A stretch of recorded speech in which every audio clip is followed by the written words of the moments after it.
Hello everyone, welcome back to St Mary's Churchyard. It's Thursday the 3rd of March, so it's the day after Ash Wednesday, the beginning of Lent, and I'm wearing my purple jumper as you can see, and the daffs are coming out, so spring is definitely either almost here or on its way.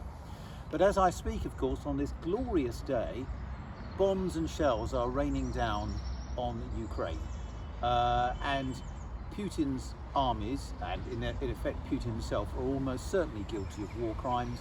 And we do hope and pray that they will come to justice eventually.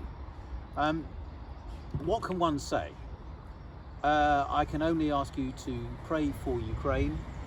And it strikes me that one of the main readings for Ash Wednesday and the Gospel reading for the first Sunday of Lent, next Sunday, do speak into what we're seeing on our screens and hearing on the radio.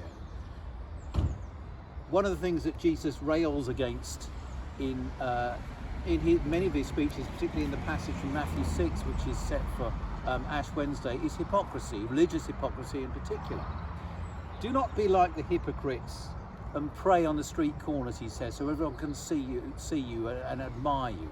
But go into your room and pray in secret, and your Father in heaven who sees in secret will reward you. The word hypocrite comes from the Greek word hypokrites, which originally meant an actor.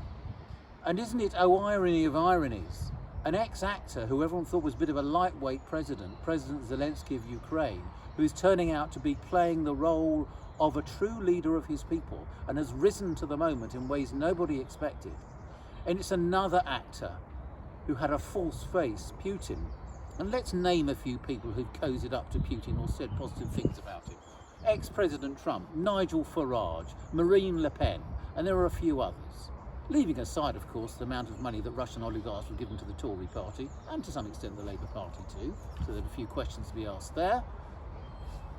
People were taken in by the hypocrites, the acting of Putin, and now his true colours are revealed.